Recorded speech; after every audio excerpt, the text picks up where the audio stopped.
Hi there, I'm Rod Bergeron and welcome back to another quick and easy watercolor painting. Today we're going to see how few brush strokes I can actually touch the page to. So I'm going to go for a real minimalistic type of feeling here today. I'm going to pick up some blue and I'm going to do that and that and that. So I would say that's probably 3 strokes along there. I'm not going to rinse this brush off, and I'm going to pick up some Payne's gray here. I'm going to top this Payne's gray. So let's say that's 7, 8, 9, 10, 11, 12, 13, 14. Let's call that 17 or 18 taps along there. Pick up a little bit more Payne's gray, just touch it in a few other places, and that's it. That's all we're going to do. So let's call that 25. I'm not going to rinse this brush out, and I'm going to just dip it into my water, and I'm just going to paint that Payne's gray across there. Let's call that 27. I don't know why I touched that twice, but let's keep going. All right, so I'm going to take this brush and I'm going to rinse it off really, really well, and I'm going to pick up some Sap Green. And we're going to put some Sap Green across here in the foreground. A little bit more than that. Let's call that 30. All right, 30 strokes. And I'm going to put a little bit more of this green across there. Let's call that 31 and 32. All right, 32 strokes. And I'm going to use some Sienna right now. Okay, we're going to put some Sienna. 33, 34, 35, 36, 37. Pick up some straight Sienna. Let's call that 43. Something like that. All right. You've probably seen me do this before, but this is my #1 watercolor brush, and I sharpened one end of it to a point. You could always use something like a barbecue skewer or wooden toothpick, really anything that's got a sharp edge.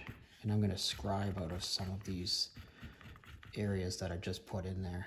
I think this painting needs a little bit more darkness in there, so I'm going to pick up a little bit more Payne's gray, and I'm just going to touch it in a few spots like that. All right, so I don't know what we're up here to, but let's call it 50. Okay, all right.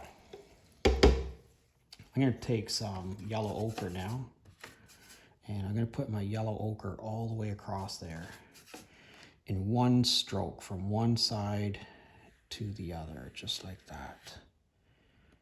All right, let's call that 51, 52, something like that. Okay, see how that's starting to bleed into the Payne's gray and bleed into the green? That's what we're going for there. See how that's pretty saturated across there? If you wanted to take that much moisture out of there, and I think you probably should, that's quite a puddle there. I just rinse my brush off really well, okay, and I squeeze the water out with my fingers, and then I just touch it onto a paper towel. So this is called a thirsty brush. So if you touch this onto that, you'll see it'll suck that right out of there. Okay, and it's going to do a couple of things. One is it's not going to leave that pool that's going to take, to dry forever and a day. But it's also going to give you a much more uniform color across there. All right, so I'm going to take this. I think this needs a little bit more Sienna in it, and I'm just going to drop a little bit of Sienna. I don't quite got enough water there, do I? I'm going to drop a little bit of Sienna in a couple of places, and maybe even put a little bit of Sienna across there. Let's say that's 60 brush strokes. That's what I think we're probably at. All right, let's let this dry and see what we get. Actually, you know what? One more thing we could do. I got my little bag of salt here. I'm just gonna drop a little bit of salt, maybe in a couple, 3 or 4, 5 areas. You say I drop some salt. All right, now let's let this dry and see what we get. All right, let's have a look at this. Look at how these colors have all blended together in here. How that sienna and this yellow ochre, the green, that little bit of white highlight that was left in there.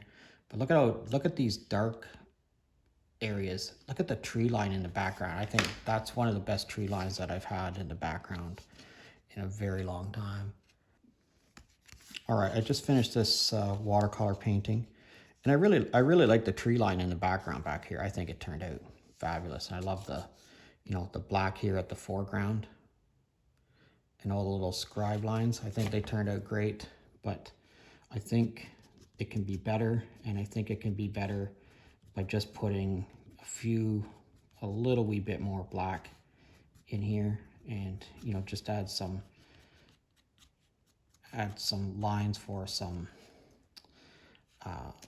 grass, or maybe some tiny little trees in the foreground, and it just has to be just quick little lines like that. Brush, we're trying to make brush, and by brush we mean sort of undergrowth, scrubby kind of little trees. And I think just, a few quick lines like that will really help out your painting. It makes this look like it's in the foreground, very, very close to us. I like this one, so I think I'm going to put my little RB on there. And what happens when we drop this on? Yeah, that's got a really cool sky to it too. Yeah, those couple of few lines in there really makes that look like it's in the foreground. There's links to everything that I use in the description, so all the paint and paper and pens and brushes and everything I use, there's Amazon links in the description. If you'd use those, I would really appreciate it. And as always, if you're currently a subscriber, thanks for watching. And if you're not currently a subscriber, please consider subscribing to my channel. I'd love to hear from you. I'd love to know where you're from. If you could leave me a comment in the comment section, I'd really appreciate it. Thanks for watching. Give black pen a try, and we'll see you again next time.